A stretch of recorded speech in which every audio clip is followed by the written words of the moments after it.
Ma'am, that seat was never yours. The words sliced through the quiet first-class cabin with the confidence of someone who believed authority could rewrite reality. Naomi Brooks stopped halfway into row 2, her black carry-on still resting beside her leg, her boarding pass folded neatly between two fingers.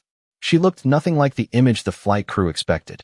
A plain charcoal t-shirt, dark jeans, white sneakers, no designer luggage, no jewelry that demanded attention. Just calm eyes that had learned years ago that prejudice usually arrived wearing a smile and a name tag. The aircraft waiting at gate C-18 was scheduled to depart Chicago for Seattle at exactly 8:40 a.m., and premium passengers were already settling into oversized leather seats, while soft jazz drifted through the cabin. Naomi glanced toward seat 2A. A white couple had just been welcomed there with complimentary champagne. She looked back at the flight attendant, whose polished smile had already disappeared.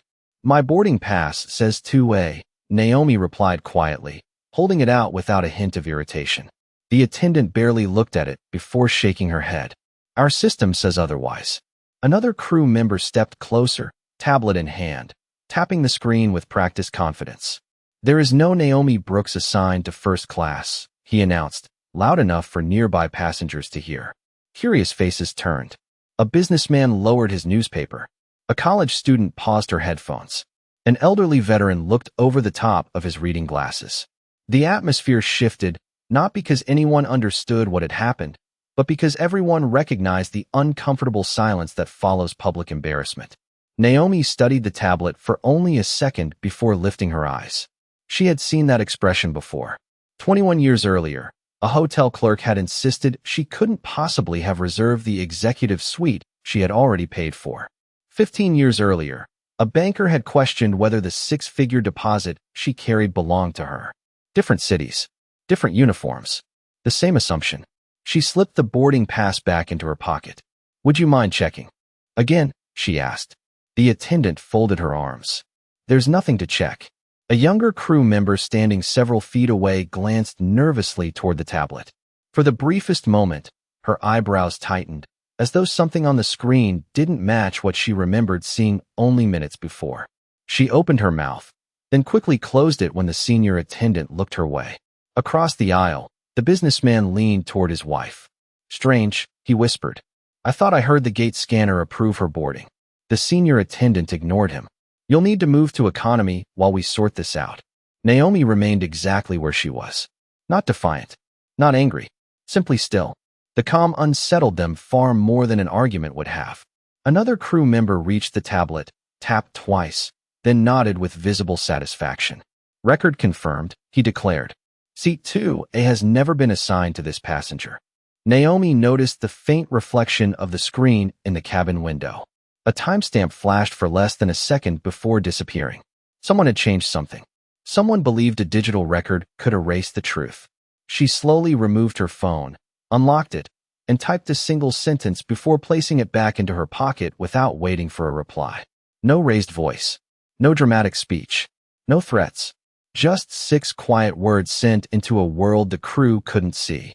Around her, conversations faded as more passengers sensed they were witnessing something larger than a seating dispute.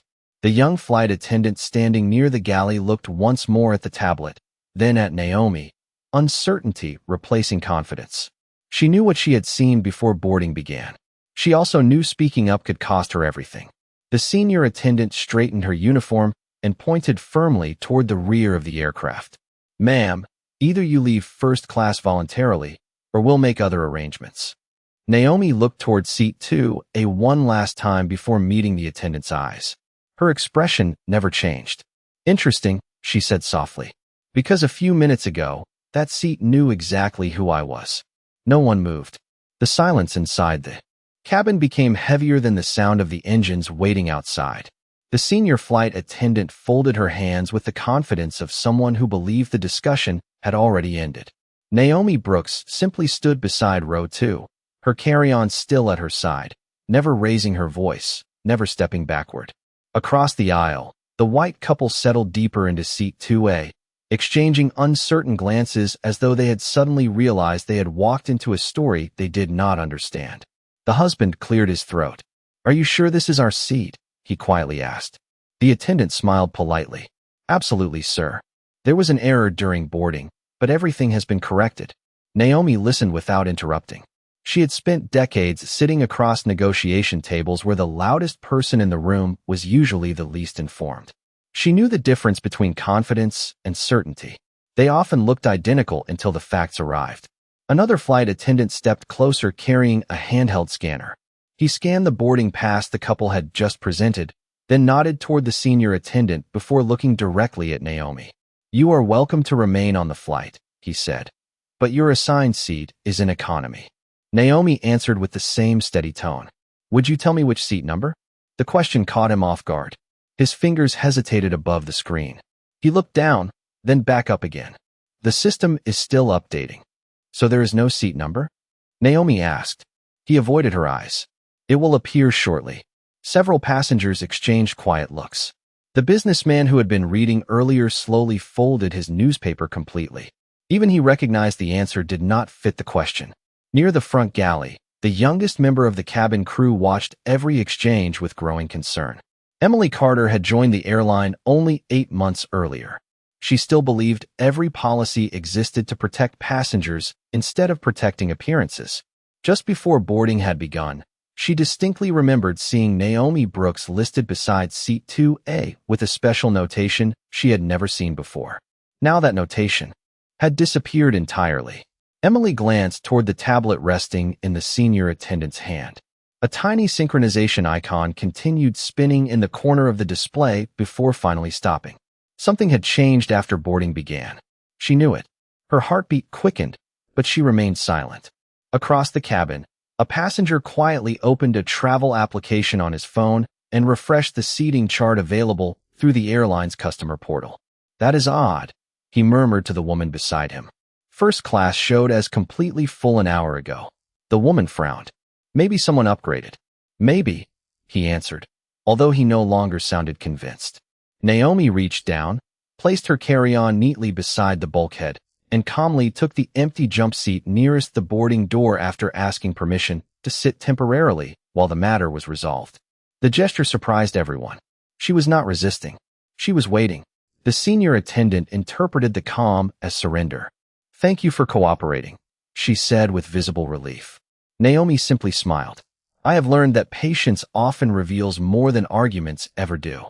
Without another word, she glanced toward her phone as its screen quietly illuminated inside her pocket. A single message had arrived. It contained only 4 words. Everything is being recorded. Naomi locked the screen again without reading anything else. Emily noticed the brief glow from the phone and then looked once more toward the tablet displaying the passenger manifest. A feeling settled deep inside her that this flight was no longer about a seat assignment. It had become a test of something much larger, and everyone on board had already chosen a side whether they realized it or not. The cabin door remained open, but nobody seemed eager to finish boarding anymore. The delay had become impossible to ignore. Passengers who had been scrolling through their phones now watched every movement near the front of the aircraft. The senior flight attendant walked toward the galley with controlled steps, speaking in a voice low enough that most people could not hear. Most people, but not Emily Carter. Standing only a few feet away while organizing beverage supplies, she caught enough of the conversation to make her stomach tighten. Make sure the passenger history stays synchronized, the senior attendant whispered. We cannot have conflicting records when operations checks the manifest. Another crew member nodded. The edit already went through.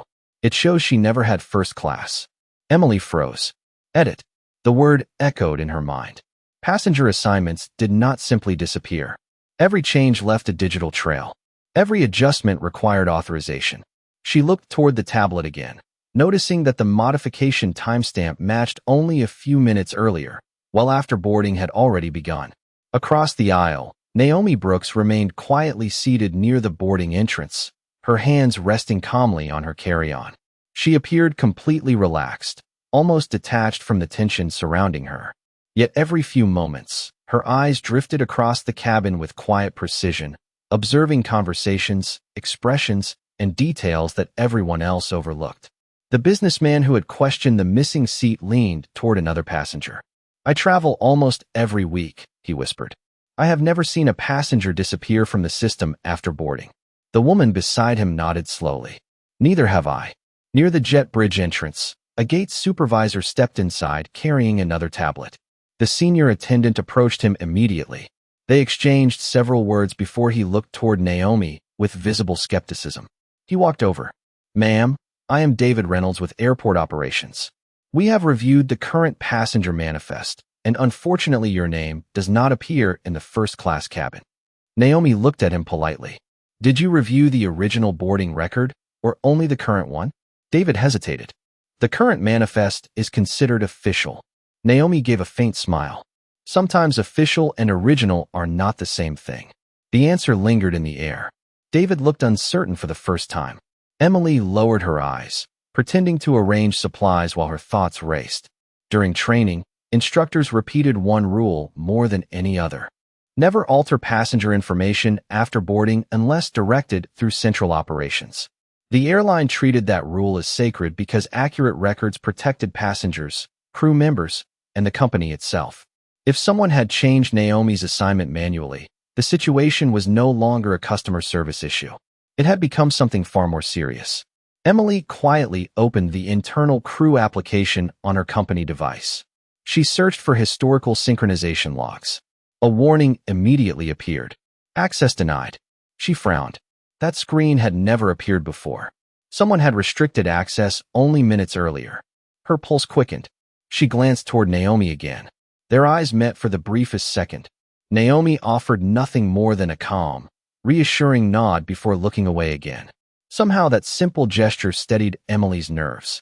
It felt less like reassurance from a passenger and more like confidence from someone who already knew how this story would end.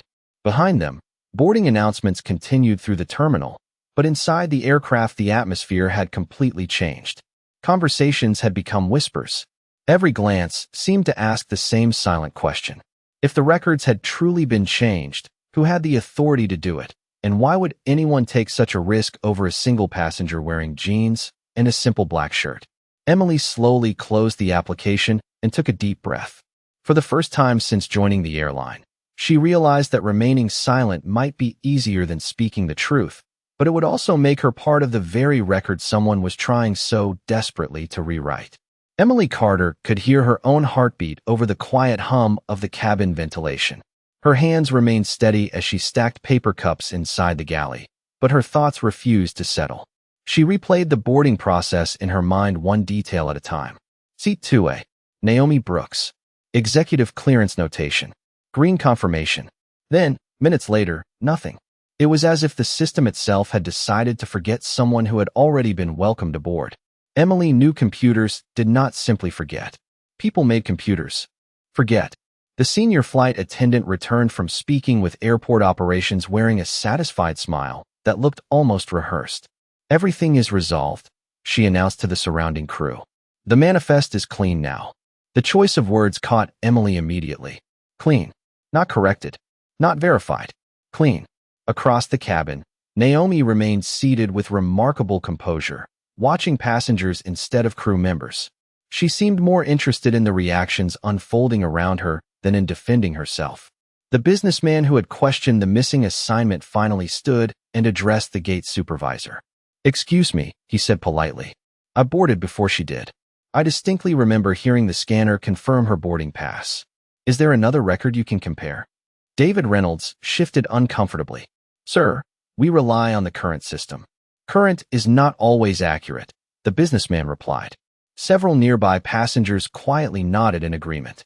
The white couple now occupying seat 2A exchanged increasingly uneasy glances. The woman finally looked toward Naomi. "I am sorry if there has been some misunderstanding," she said softly. Naomi smiled with genuine kindness. "You have nothing to apologize for. You accepted the seat you were offered." Those simple words somehow made the silence even heavier. Emily could not ignore it any longer. She stepped carefully toward David, speaking quietly enough that only those nearest could hear. "Sir, before boarding began, I personally saw Ms. Brooks assigned to seat 2A. Every conversation in the front cabin stopped. The senior flight attendant turned immediately. "Emily," she said sharply, "you are mistaken." Emily swallowed but continued. "No, I am not. I remember because the reservation included an executive notation that stood out during our pre-boarding review. The senior attendant folded her arms. You are new. You probably misunderstood what you saw. Emily shook her head. I know what I saw. David looked from Emily to the senior attendant. Uncertainty replacing confidence. Is there an archived synchronization log available? He asked. The senior attendant answered before anyone else could speak. There is no reason to review archived records. The live manifest is final. Naomi quietly observed the exchange without saying a single word. She did not encourage Emily. She did not interrupt anyone. She simply allowed the truth to find its own voice. Another passenger raised his phone, not to record dramatically, but to photograph the departure screen showing that boarding had been delayed for nearly 15 minutes. Murmurs spread farther through the cabin. Questions replaced assumptions. Emily felt every pair of eyes on her, yet an unexpected calm settled over her shoulders.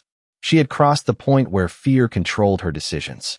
If the records have not changed, she said evenly, then reviewing the synchronization history should confirm that immediately. No one answered. Even the senior attendant remained silent for a brief moment. That silence spoke louder than any denial could have. Naomi slowly lifted her eyes toward Emily and offered the faintest nod of appreciation before looking back out the cabin window. Outside, baggage carts continued moving beneath the morning sun while the aircraft remained motionless at the gate. Inside, the balance of the entire situation had shifted. For the first time since the confrontation began, the question was no longer whether Naomi belonged in first class. The real question had become who was trying so hard to convince everyone that she never did. The atmosphere inside the aircraft had changed completely. Nobody cared about the departure delay anymore. Every conversation now circled the same question without saying it aloud. If Emily Carter was telling the truth, then someone had deliberately rewritten the passenger record after Naomi Brooks had already boarded the aircraft. The senior flight attendant forced a smile that no longer reached her eyes. We are finished discussing this, she announced. Everyone needs to take their assigned seats so we can prepare for departure. No one moved. Even the white couple sitting in seat 2A remained uncomfortably still. The husband slowly stood and looked toward the senior attendant. If there is any doubt, my wife and I are perfectly willing to wait until the records are verified. His voice was calm, but it carried enough conviction that several passengers quietly nodded in agreement. The senior attendant's expression tightened. Sir, your cooperation is appreciated, but the matter has already been resolved. Naomi finally spoke after several minutes of complete silence. If it has been resolved, then verifying the original record should only take a moment. There was no accusation in her voice. No frustration. Only quiet certainty. David Reynolds looked between the two women. He reached for his tablet again before stopping halfway. I can request an archived synchronization review from Central Operations, he said cautiously. Before he could continue, the senior attendant interrupted. That process could delay the flight significantly. Naomi looked at him with steady eyes. Truth is rarely responsible for delays. It is usually the attempt to avoid it. The words settled over the front cabin with remarkable weight.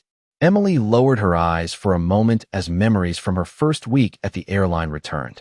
Every trainee had been told that integrity mattered more than schedules because a delayed flight could always depart later, but a compromised record could damage trust forever. Looking around the cabin now, she wondered when that lesson had become optional. Naomi rested one hand lightly on the handle of her carry-on.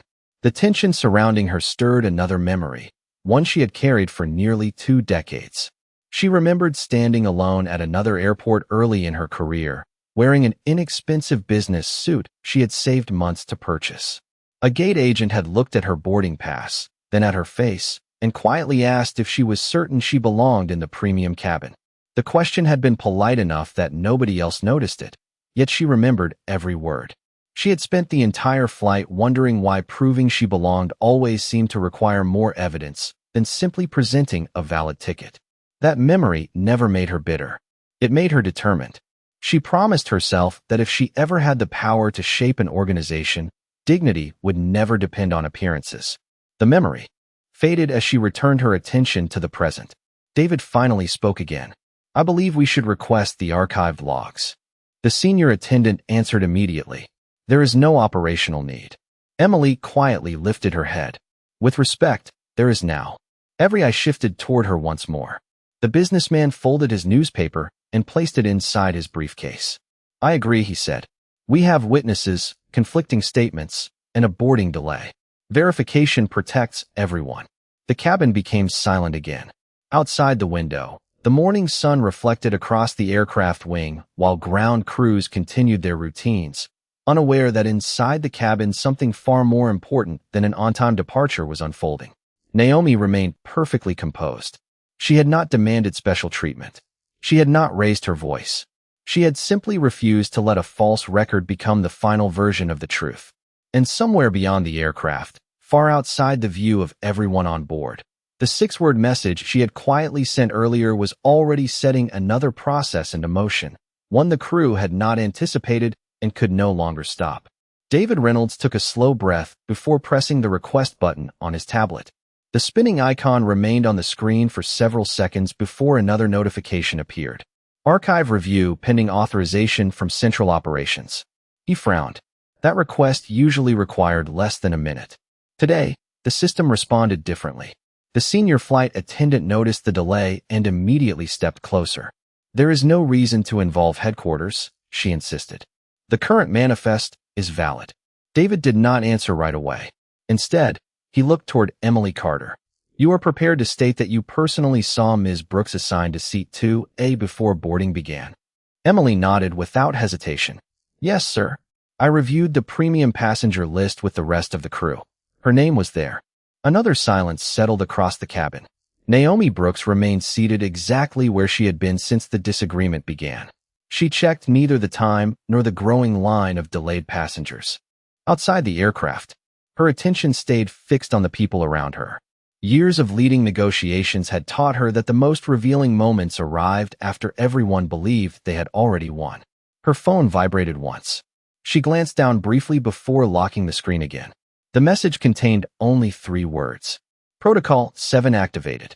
Naomi slipped the phone back into her pocket without changing her expression. Hundreds of miles away, inside a glass office overlooking downtown Atlanta, a small group of executives gathered around a conference table. One screen displayed the live passenger manifest. Another displayed the archived synchronization history. A third showed the precise timeline of every edit made since boarding had begun.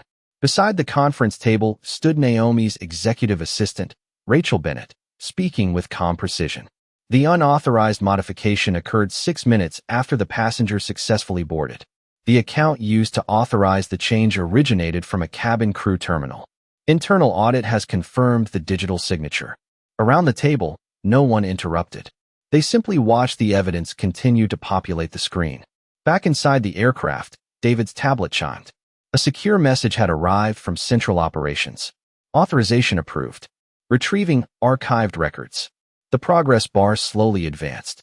20%, 40%, 60%. The senior flight attendant folded her arms tighter than before, forcing another smile. These reviews often produce duplicate information, she said, though her voice carried far less confidence than earlier. Emily quietly looked toward Naomi again. There was still no anger in her face, no satisfaction, only extraordinary patience. It suddenly occurred to Emily that Naomi had never once tried to convince anyone she was right. She had simply allowed everyone else enough time to discover the truth themselves. Several passengers noticed the changing expressions among the crew.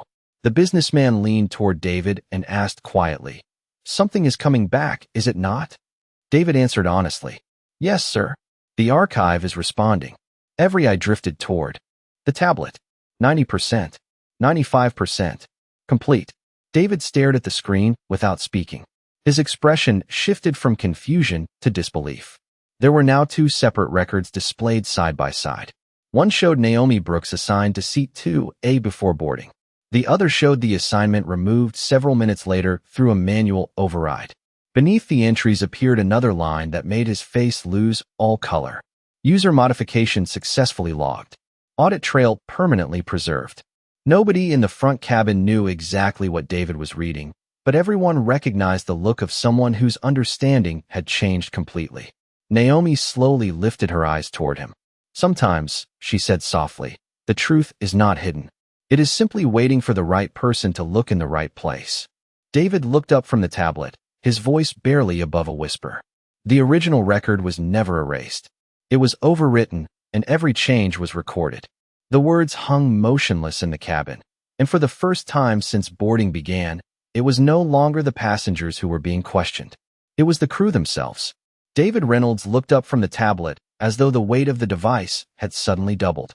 The color had drained from his face, replaced by the unmistakable expression of someone who had just watched certainty collapse beneath undeniable facts. Around him, every member of the cabin crew searched his eyes before daring to look at the screen themselves. The senior flight attendant finally broke the silence. There has to be some mistake. David slowly turned the tablet toward her without saying a word. The audit trail filled the display from top to bottom. Original assignment. Boarding confirmation. Manual override. Passenger reassignment. User identification. Exact timestamps recorded down to the second. Nothing had disappeared. Nothing had been erased. Everything had simply been preserved where ordinary users never thought to look. Emily Carter covered her mouth in disbelief. She had trusted her memory, but seeing the evidence transformed certainty into reality. The businessman quietly shook his head. Someone rewrote the manifest after she boarded. No one challenged him this time. The words no longer sounded like speculation. They sounded like a conclusion. Naomi Brooks slowly stood, smoothing the front of her plain black shirt before picking up her carry-on. Every movement remained measured. Every expression remained composed. She walked toward the center of the first-class cabin, stopping beside the empty aisle where every passenger could see her clearly. No one interrupted. Even the engines outside seemed distant compared with the silence inside the aircraft. Naomi looked first at Emily, then at David, and finally at the senior flight attendant. "Thank you for asking the system to remember what people chose to forget," she said quietly. She reached into her pocket and removed her phone. The screen illuminated almost instantly as an incoming call appeared. Rachel Bennett. Naomi accepted it and activated the speaker. Rachel's voice filled the front cabin with calm professionalism. "Good morning, Ms. Brooks. Internal audit, corporate security, legal affairs, flight operations, and the board oversight committee have completed their preliminary review. Every modification has been verified through the system logs. The evidence has been preserved." Several passengers exchanged confused glances. The senior flight attendant stared at Naomi, her confidence disappearing one breath at a time. Rachel continued without hesitation. "The board has also confirmed that today's flight was included in your executive service evaluation itinerary. All observations have been documented." Naomi thanked her softly before ending the call. She looked around the cabin, meeting the eyes of passengers and crew alike. "I never asked anyone to recognize my face," she said. "I only expected the same respect every paying passenger deserves." She paused for only a moment before continuing. "My name is Naomi Brooks. I serve as Chief Executive Officer of Altair Aviation Group, the parent company that owns this airline. I also approved the passenger experience review program that brought me onto this aircraft today." The words landed with remarkable stillness. Nobody gasped. Nobody shouted. The silence itself became the reaction. Emily's eyes widened as realization settled across her face. David lowered the tablet completely. The businessman slowly removed his glasses as though he needed to see the moment more clearly. Even the couple occupying seat 2A immediately stood and stepped into the aisle without being asked. The senior flight attendant struggled to speak. You planned this?" Naomi gently shook her head. "No, I planned to travel quietly. The rest was written by the choices made after I boarded." She looked once more toward the tablet, still displaying the audit history. "You did not embarrass a chief executive officer today. You embarrassed an ordinary passenger you believed had no voice. My titles simply ensured the truth would eventually find its way into the record. Your decisions were made long before you knew who I was, and that is exactly why this moment matters." No one spoke for several long seconds. The silence inside the first-class cabin carried more weight than any apology ever could. David Reynolds slowly lowered his tablet and took one careful step toward Naomi Brooks. "Ms. Brooks," he said respectfully, "on behalf of airport operations, I apologize for what happened before the facts were verified." Naomi acknowledged him with a small nod. "Thank you for waiting for evidence instead of assumptions." Before anyone could respond, The phone in Naomi's hand rang once more. She answered immediately and activated the speaker. Rachel Bennett's calm voice echoed through the cabin. Ms. Brooks, the Board Oversight Committee has completed its emergency review. Corporate security has verified the audit trail, and every manual modification has been matched to individual employee credentials. Effective immediately, system access for the employees involved has been suspended pending formal investigation under company policy. At almost the same instant, several company-issued tablets chimed together. The senior flight attendant looked down at her screen. Her access dashboard disappeared, replaced by a simple notification stating that operational privileges had been temporarily disabled. Another crew member stared silently at an identical message. David checked his own device and saw that the investigation status had already been assigned a priority classification. Nothing dramatic happened. There were no raised voices, no arguments, only the quiet certainty of a system applying its own rules exactly as it had been designed to do. Emily Carter looked around the cabin, realizing that the company policies she had studied during training were not just words printed inside an employee handbook. They actually mattered. The businessman quietly smiled before turning toward Naomi. You trusted the process even when nobody trusted you. Naomi answered gently. Systems only work when people choose integrity before convenience. The white couple stepped away from seat 2A. This belongs to you, the husband said sincerely. Naomi thanked them. You accepted the information you were given. Character is revealed by what people do after they learn the truth, and you have shown yours. They smiled with visible relief before returning to the seats originally assigned to them by the updated manifest. David looked toward the senior flight attendant, whose confidence had completely disappeared. She opened her mouth several times, searching for words that never came. Naomi did not criticize her. She did not celebrate. Instead, she spoke quietly enough that everyone leaned forward to hear. Every passenger who walks onto an airplane carries a different story. Some wear expensive suits. Some wear jeans. Some travel with assistants. Some travel alone. None of those things determine who deserves dignity. Emily felt those words settle deeply within her. She realized that the moment she chose to speak had not protected a chief executive officer. It had protected the values she wanted her own career to represent. Rachel spoke once more through the speaker. Ms. Brooks, the board has also requested that Ms. Emily Carter receive formal recognition for reporting factual information despite significant professional pressure. They would like to meet with her after arrival. Emily's eyes widened in complete surprise. Naomi smiled warmly. You did not stand up for me. You stood up for the truth. Never underestimate the difference. The cabin door finally closed as ground crews completed the last departure procedures. The atmosphere inside the aircraft felt entirely different from the one that had existed only minutes earlier. Suspicion had been replaced by reflection. Assumptions had been replaced by facts. As Naomi picked up her carry-on and calmly took her rightful seat in 2A, nobody saw a powerful executive claiming a privilege.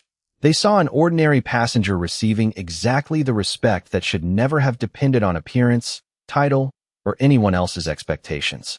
As the aircraft finally pushed back from the gate, a quiet calm settled over the cabin that had nothing to do with the smooth morning weather outside. The tension that had filled every seat only minutes earlier had dissolved into thoughtful silence. Naomi Brooks looked through the window as the runway slowly came into view, watching the first rays of sunlight reflect across the wing.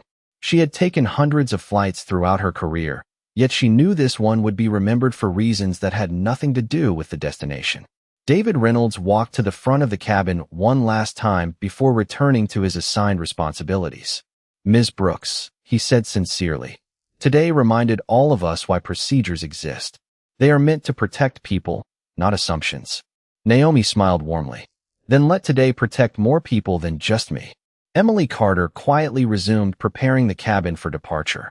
She no longer felt like the newest employee trying to avoid mistakes. She felt like someone who had discovered the responsibility that came with wearing the uniform. Before taking her jump seat, she looked toward Naomi. Thank you, she said softly.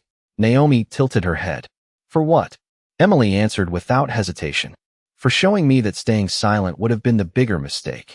Naomi nodded gently. Courage rarely begins with confidence. It usually begins with one honest sentence. The captain's voice came over the intercom. informing passengers that departure would begin shortly. The announcement sounded ordinary, but everyone who had witnessed the morning understood that this flight had already become extraordinary. The businessman who had questioned the missing seat smiled across the aisle. "I have traveled for nearly 30 years," he said. "Today I learned that the most important upgrade is not found in first class." Naomi answered with quiet sincerity. Respect should never require a boarding pass. Several passengers smiled, while others simply reflected in silence. Nobody applauded. The moment did not need applause. It needed understanding. Hundreds of miles away, members of the Board Oversight Committee finalized new recommendations inspired by the incident. Additional audit safeguards would be added to prevent unauthorized passenger record changes. Cabin crews would receive expanded training focused on unconscious bias, professional accountability, and the importance of verifying facts before reaching conclusions. The objective was never punishment alone. It was improvement. Naomi had always believed that lasting leadership was measured not by how many people lost their positions, but by how many future mistakes could be prevented because someone chose to learn. As the aircraft accelerated down the runway, Emily looked once more through the cabin. Passengers from different backgrounds, different professions, and different stories now shared the same journey. For the first time that morning, nobody seemed divided by appearances. They were simply travelers moving toward the same destination. Naomi closed her eyes for a brief moment, grateful not because her identity had been revealed, but because the truth had been allowed to speak louder than assumptions. She had never wanted special treatment. She had only wanted fairness to be ordinary instead of exceptional. As the airplane lifted into the bright American sky, the city below grew smaller until streets, buildings, and neighborhoods blended into one landscape, where differences became impossible to distinguish from that height. Naomi opened her eyes and quietly reflected on the lesson the morning had offered everyone on board. Titles may open boardroom doors. Wealth may purchase a first-class ticket. Authority may influence policies. But none of those things define a person's worth. Character does. And the way people choose to treat someone when they believe that person has no power reveals far more about themselves than it ever reveals about the stranger standing in front of them. Naomi never raised her voice that morning. She simply raised the standard. The record that mattered most was never the one inside the airline's computer system. It was the one each witness carried with them long after the flight disappeared beyond the clouds.